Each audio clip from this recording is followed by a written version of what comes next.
Welcome to Literary Libations with Librarians.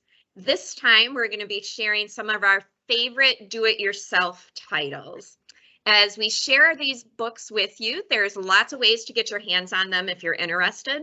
The first and probably the easiest is to just call your local branch of the Monroe County Library System and talk to the staff there.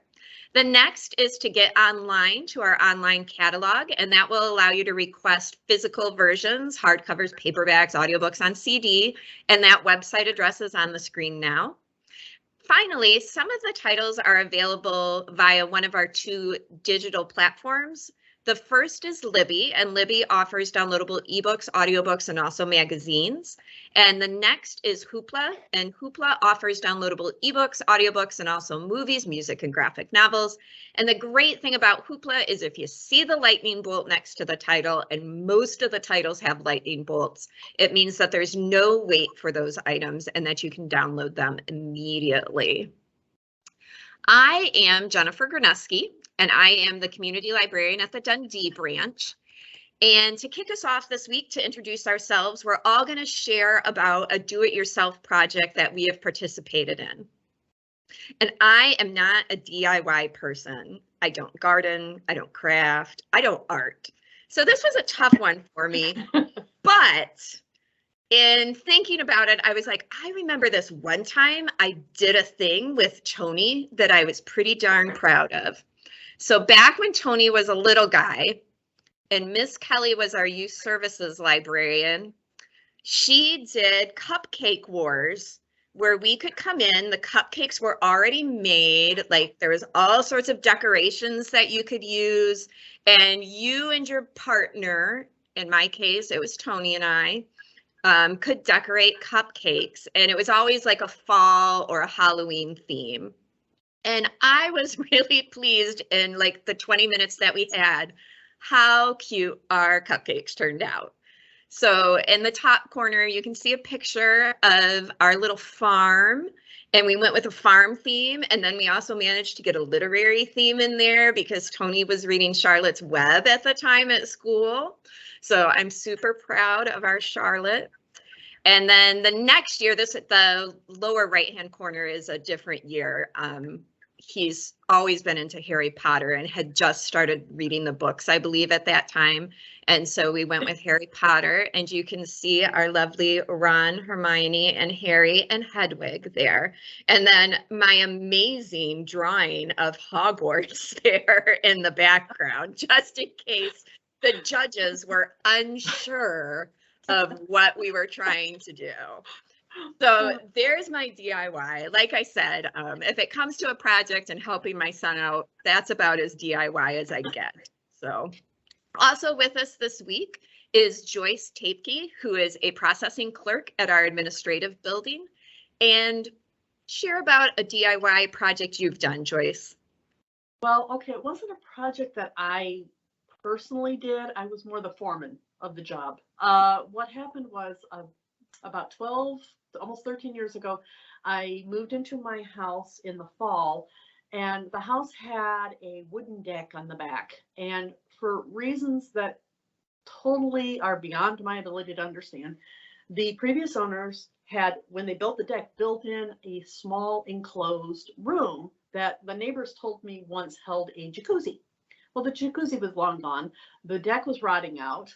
And the part that really blows my mind is that this little room was built right where the dining room window was. So when I looked through the window, I looked into this falling apart little room. I'm not one to take a sledgehammer to something, although my grandmother once did. But I decided that the next spring, I was just going to invite all the men in my family for the chance to build me a new patio. And in payment, I would allow them to destroy something and I would feed them. And my dad, my two brothers, one of my uncles, and a bunch of cousins came out, and they had that thing torn apart real quick and built me a beautiful little brick patio. And a couple of them even installed some of the light fixtures that I needed replacing. So that, I didn't actually do any of the physical work of that, but I fed them. That's right. And you got it done. You got the project done. Yes. Excellent. Thank you, Joy. And now you have a beautiful view out of your dining room window. Exactly. Hey, thank you, Joyce. Also with us this week is Kristen Brown, a reference librarian at our Bedford branch. And what DIY project do you want to share with us, Kristen? So my husband and I, we are actually big DIYers. We do a lot of stuff. That's kind of like our thing that we like to do together.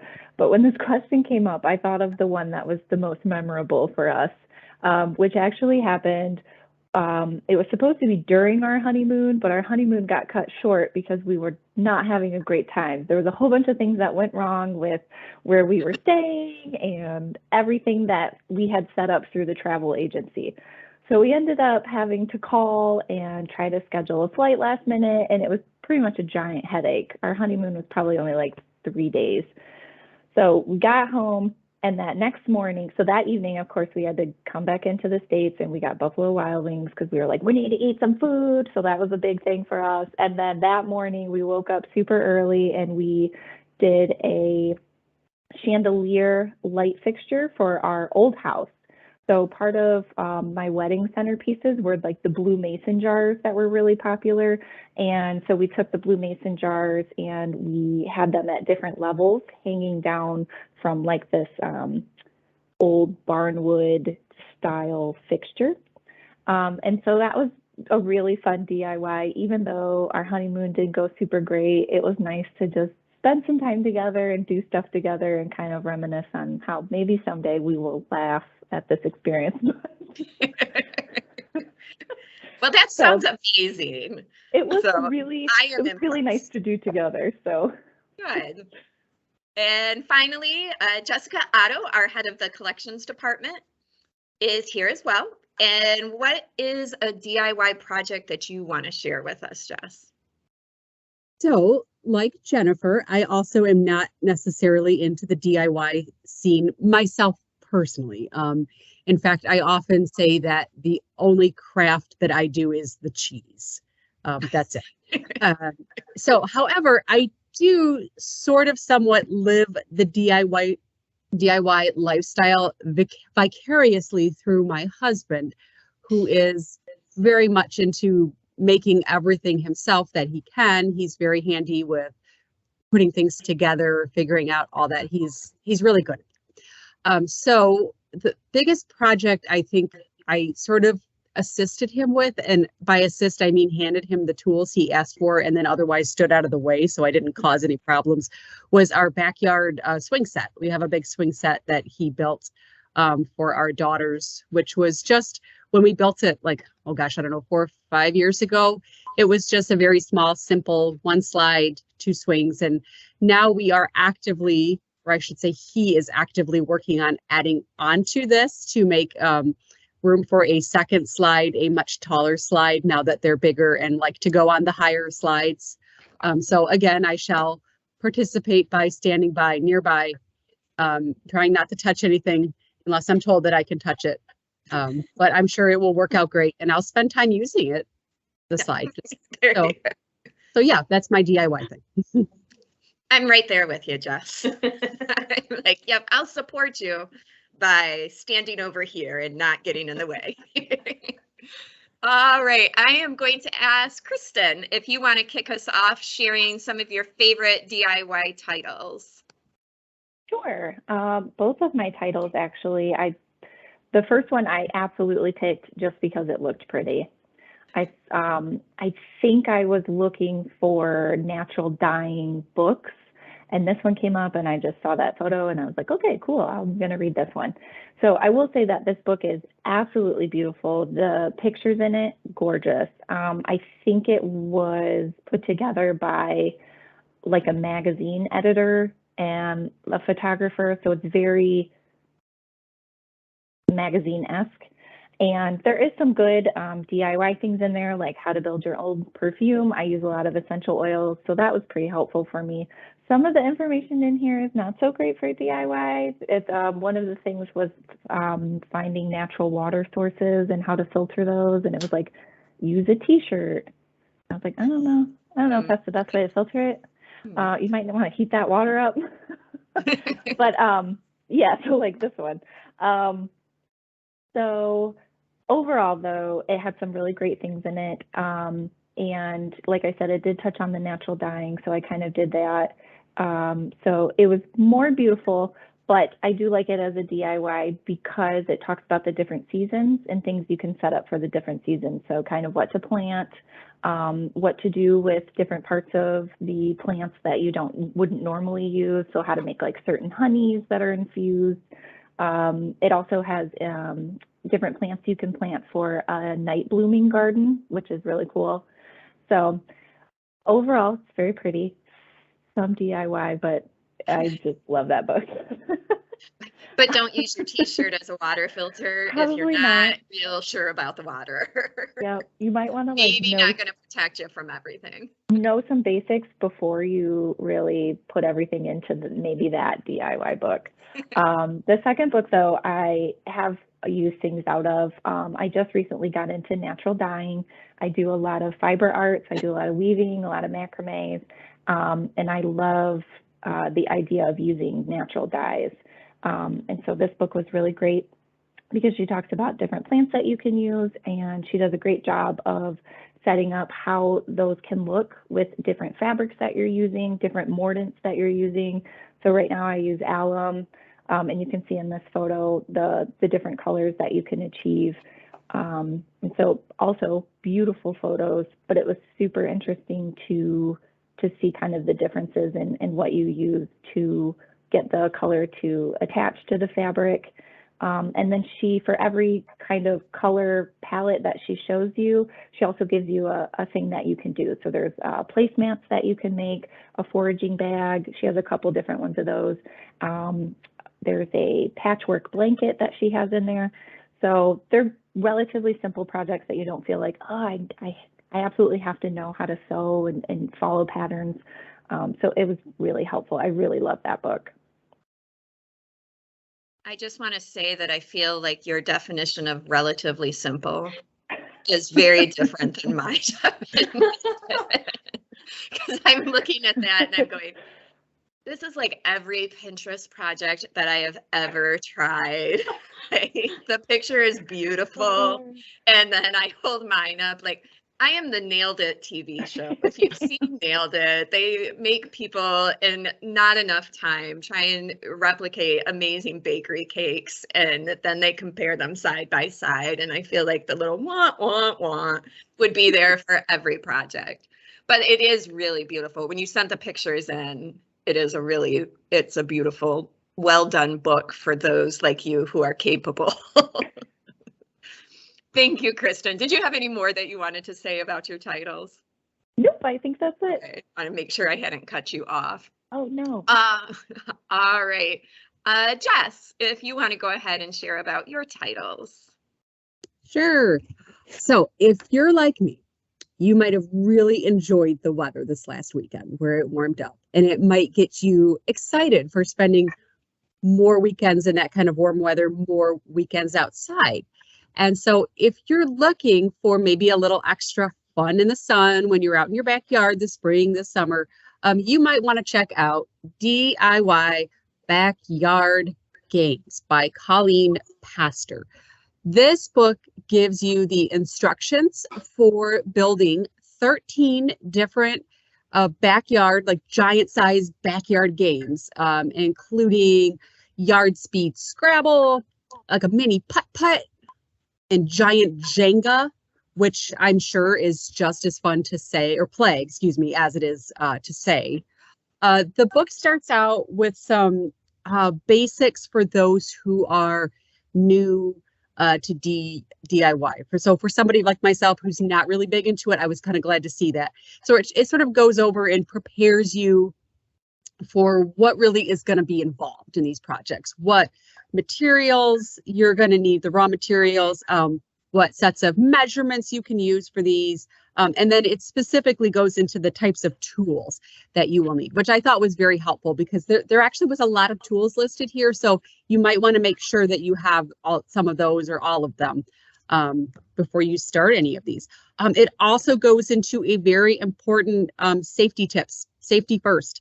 It talks about some of the best practices for maybe some of the safety equipment you might need, maybe just some standard things like some goggles to protect your eyes, maybe some gloves to protect your hands when you're doing certain parts of it, maybe working on the finishing parts on wood. And then it launches into the project. So there's 13 total games for each project. Trying to open to one here. The format is the same for each one. It gives you a brief description of what the name of the game. So, for example, Giant Dominoes talks about what the game is. It gives you a list of the supplies that you will need to make the giant dominoes. And it also gives you detailed photographs, step-by-step instructions on how you're going to build your giant games for your backyard. Let's see here. And then it also gives you some instructions on how to actually play the game, instructions on how to what the goal is of the game and how does one win the game, just in case you're not familiar.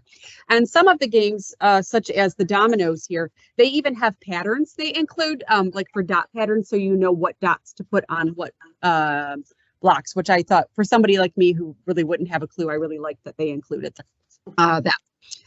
So they go through all of the different games. So you can pick out, maybe you like one more than the other.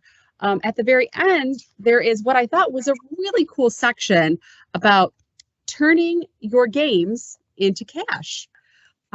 So the author discusses how when she started building these games for herself, just for her own family to use, she found that friends or family members became very interested in getting access to these and even paying her to rent these for different events like graduation parties or family reunions. And so not only can you have a lot of fun with in your own backyard, but you could also maybe make this your spring or summer DIY side hustle, get some extra cash. Sorry, just going over my notes. So whether you're looking to do something in your own backyard just to have some fun, or you are looking to make these to actually maybe make some profit off of them, be sure to check out DIY Backyard Games for hours of summer fun, maybe on your summer staycation. Nice.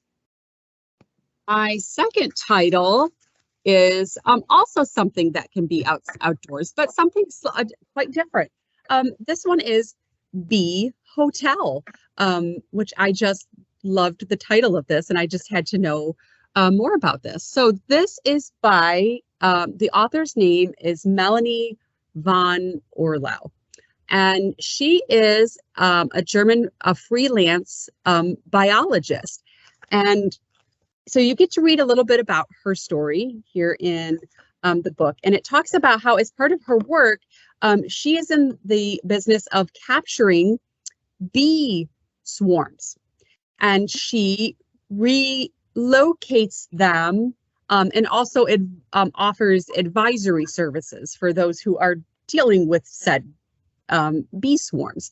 And she talks about the importance of not just bees, but other beneficial insects, and how we as humans can use DIY to help give these beneficial insects a home where they can lay their eggs and to help keep that insect population going.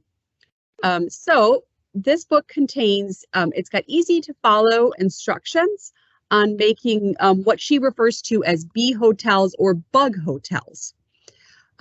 Sometimes some of the designs are more simple, some of them are more elaborate, perhaps a bit of luxury hotel living for your beneficial insects in your area.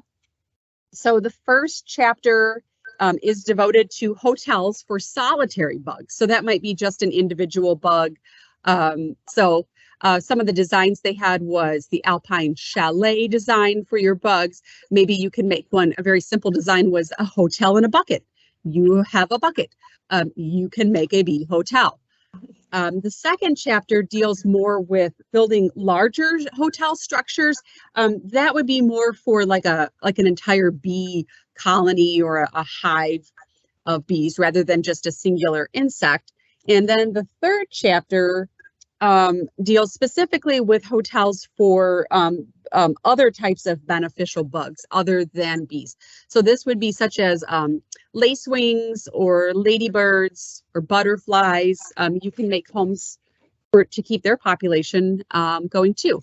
So for each hotel, let me get one-to-one here. The format is again the same for each one.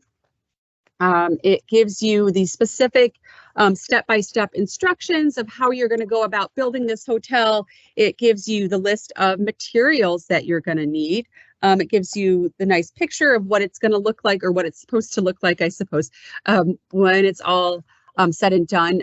They also give what I thought was kind of a handy for somebody, again, not too familiar with. They list a time, like an approximate time for how long these might take. So some of them are more simple. This hotel in a bucket, they give about 2 hours. Some of them, they also rate them as far as like the build, like what type of build. Is it like on an easy to advanced scale? So I liked that to know, like if I were to tackle one of these projects, that I'd probably start out one with that's the very easy category with the lower, rather than the advanced with the like 3-day time period. So if you are interested in helping out the beneficial insect population in your area, be sure to check out a copy of a Bee Hotel and give those insects a place to call their own. Excellent. Thank you, Jessica. I guess I had never thought that maybe having a place for insects wouldn't be as difficult as actually manning a hive. You know, because I've heard people talk about what they put into their hives, and that can be pretty difficult. This sounds a little bit simpler, kind of like having a bat house. Like you can build it and then you don't have to do a whole lot of upkeep and maintenance to it. So thank you. The baby steps of beekeeping, maybe. Yes. There you go. Thank you, Jess. You're welcome. And now, Joyce, if you would share with us your DIY titles. Okay, well, the first book I want to talk about is called Cook It in Cast Iron, and this was put up by America's Test Kitchen. And I got to thinking about what DIY means, and I realized that cookbooks are probably the oldest type of DIY books out there. I did a little looking, and some of the recipes have been written down for literally thousands of years. Basically, one person knows how to do something, so they write it down so they can show somebody else how to do something. And cookbooks is one of the earliest forms of that. Actually, the first printed cookbooks came out not too long after the printing press. So this seemed like a very natural fit for this particular genre of books.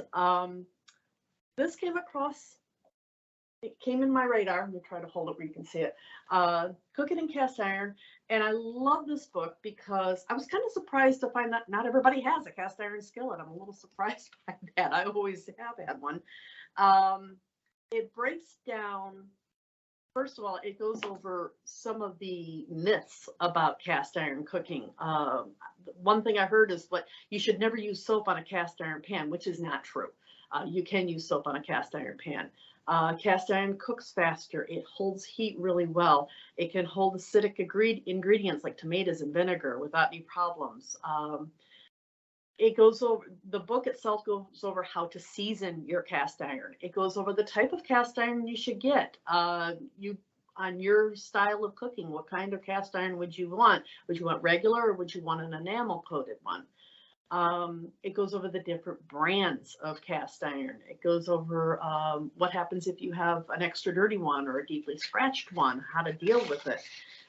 And then it goes into the recipes. Now, the recipe on the left, that is probably one of our favorites. That is shepherd's pie. I have an autistic daughter who is nonverbal, and if she sees the cookbook out to that recipe, she starts tapping the page. And it's very obvious. She's saying, "You're making this, right? You're making this. How fast is it going to be done?" You know, because that is one of her favorite foods. The other one is I believe it's a soda bread recipe, but this book covers everything. Seafood, pizza, eggs, home fries, cornbread, sweetbreads, chicken, steaks is a really good recipe for cowboy steaks in there. Appetizers, it covers everything. This is such a great book. So I very highly recommend it as a good standard cast iron skillet book.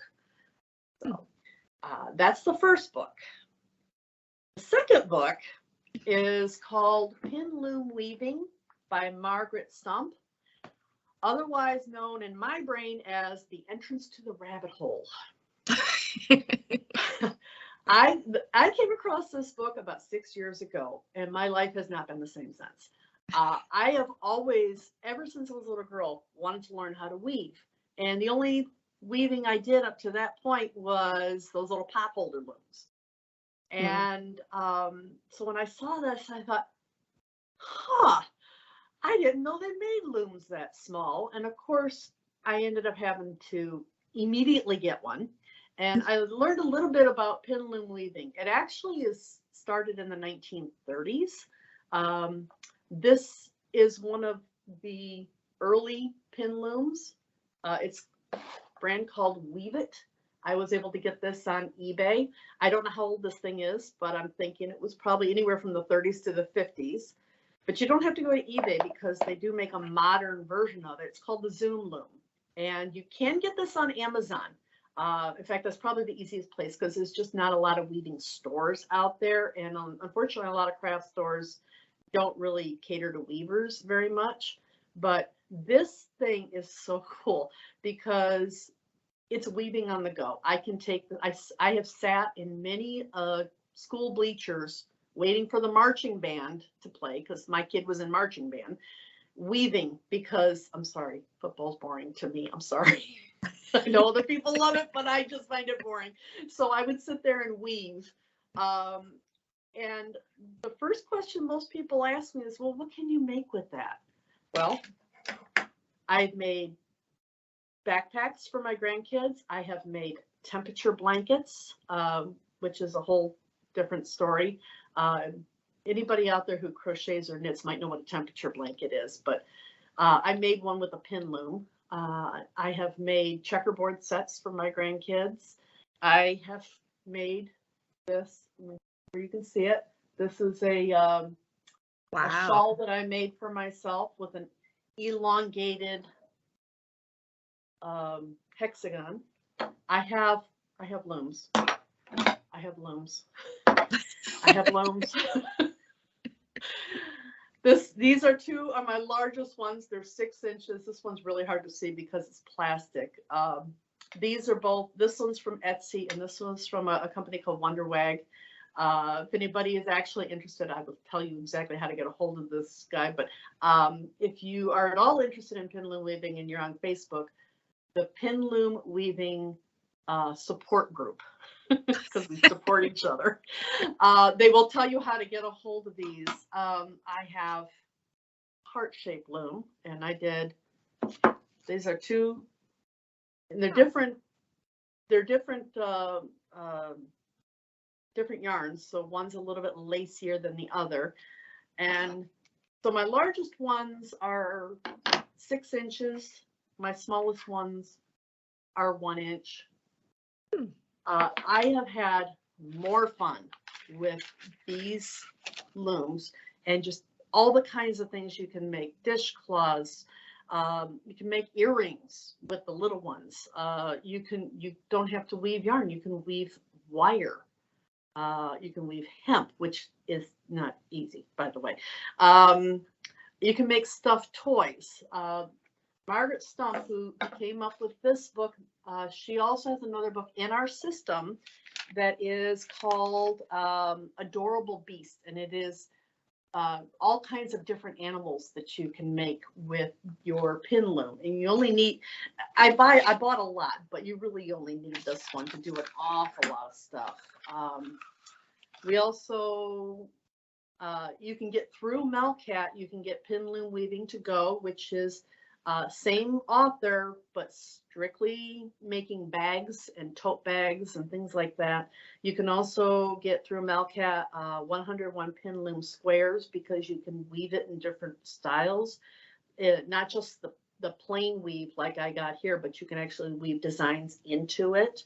There's other weaving books in there, but this opened up Pandora's box for me because that was only one style of weaving. I ended up getting inkle looms and rigid heddle looms, and now I have a 8-shaft floor loom squeezed into my house. So Wow. it like I said, this has opened up a door for me that my family probably is kind of thinking I'm nuts, but I'm having so much fun. And it is a great project. If you are a knitter or a crocheter and you're wondering what to do about those little ends of yarn balls that you have, this is a great stash buster because you can make all kinds of different little squares and, like I said, turn it into a bag, turn it into a blanket, all kinds of things. So I love that book. It is one of my favorites and I highly recommend it. That is amazing. I had never heard of that before. Did you Awesome. just teach yourself using the book? Well, the wonderful thing about it is that this book is a great guide to get started. But there's also, like I said, the Facebook group that I'm on two, actually. One of them is dedicated to temperature blankets. They have people there. I've seen many a times where people say, I'm new, I don't understand, this isn't working right. And people will come and say, yes, this is what you need to do to fix it. There is all kinds of YouTube videos to help you out. So if you're more of a visual learner, then you can do it that way. And I should mention that should you decide that I want to try it, but I don't really want to buy the loom, they tell you how to make it. Oh, They tell you wow. how to make it. So there's lots of different ways. They use wood, but I've seen people take like the thick foam from the pads that you use when you're gardening, those thick foam. Yeah. They use that, cut them up, and put pins in them. Wow. I know there's lots of ways to do it, and there's lots of ideas out there. It is, like I said, it is so much fun, though. There's a whole world out there. There is. That's just amazing. Also, now I know my dad has, I don't know if it's his, I think it's his grandmother's loom, Oh, you know, wow. like a full-sized one. So now I know if there's ever a time when they say it's time to part with that, I'm going to be like, okay, Joyce, you need a loom. Because I have no idea. Don't forget about me, pal. What kind it is and how old it is and what it's able to do. But it's literally just sitting in their basement, kind of covered with other stuff right now. Oh, twist my That's arm, twist awesome. my arm. Okay. I Oh, but thank you so much for sharing that. I find it fascinating when people who are, like, they're like, this is amazing and look what I made. And I'm always amazed by it because I don't know if I don't have the patience or the focus or the skills, but I just find it fascinating. My mom crochets and knits, and I've talked about that before. But I've never heard of pin loom weaving, and it's fascinating. Well, the thing I like to mention is that when the zombie apocalypse happens, we're going to need weavers out there. That you've got a skill, because Yeah. I've always said when the zombie apocalypse comes, like, I'm just going to go first. Just be gone, because I'm pretty sure I don't have any livable skills that will help keep other people alive.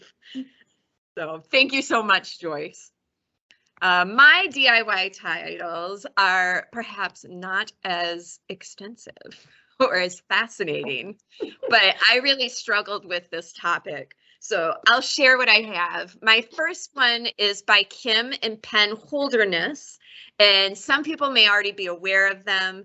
They have been on YouTube and Instagram and all the social media things that I don't know anything about as well, I'm sure, for years. I just became aware of them during the pandemic, and I'm sure it's because somebody shared one of their videos online. A lot of their videos are song parodies, and they have them about all sort of very relatable things. If you get really bad allergies around this time of year, the Holdernesses have a song parody for you. If you like shopping in bulk at Costco or Sam's Club, there's a song for you.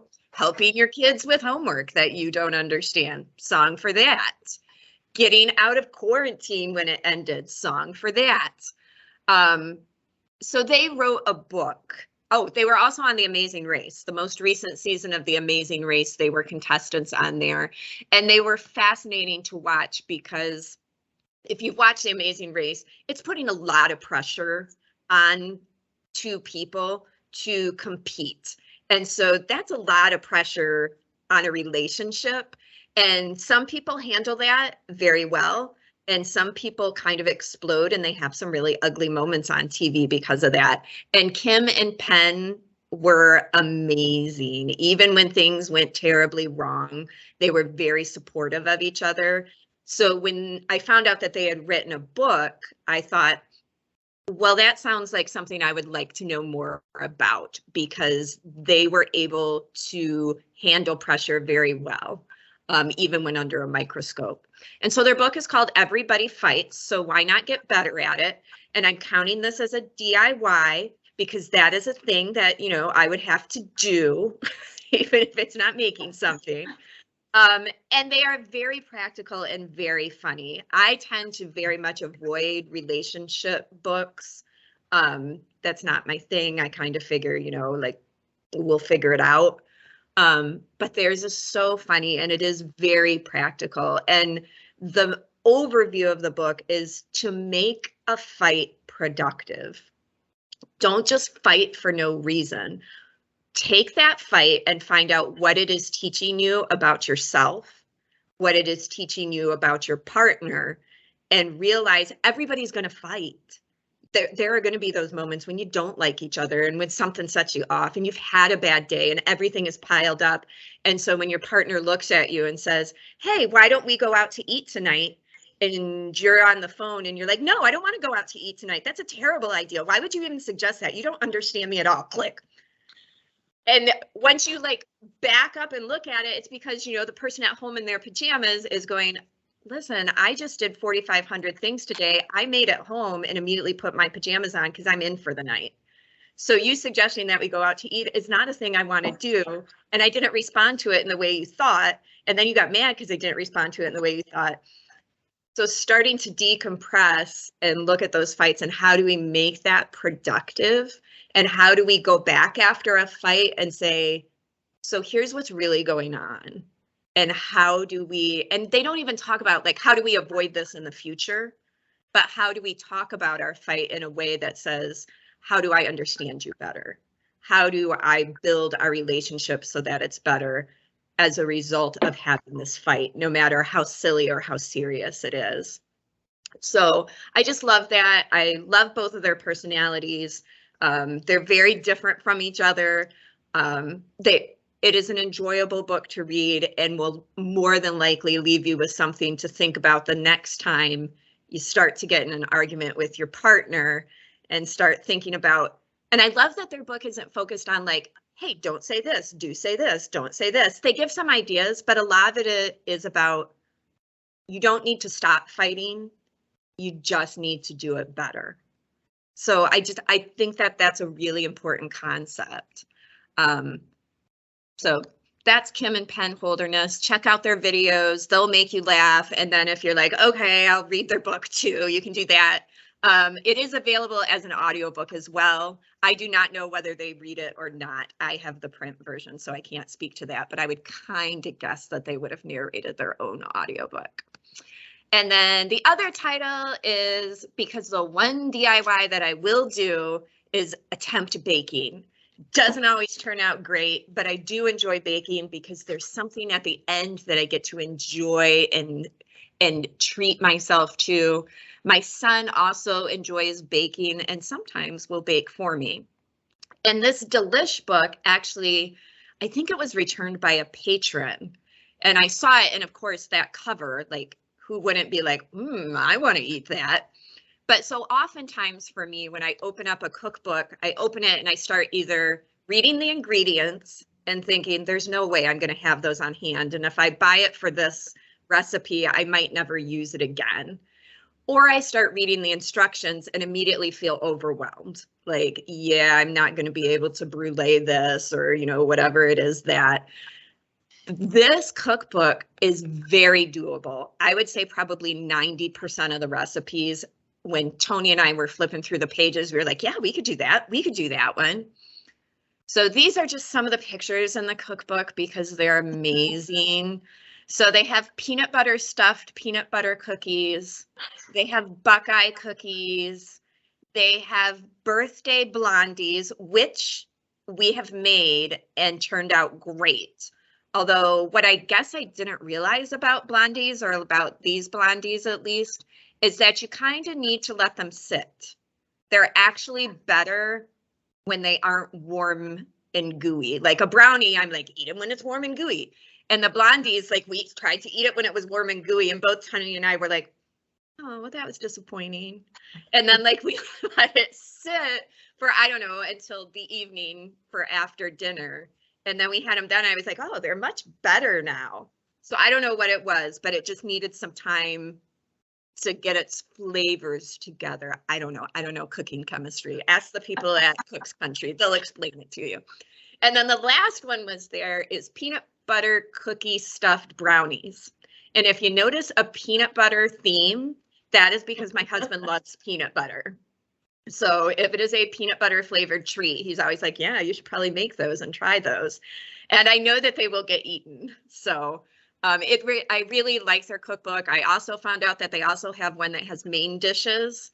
And so I have that one checked out, and we're looking through it at home. And again, they seem very doable, which is really important for me when I'm looking at a cookbook, to feel like, okay, I'm not going to have to spend a ton of money on stuff I don't already have. And yes, this has dishes and pots and utensils and stuff that I already have at home, and I can do this.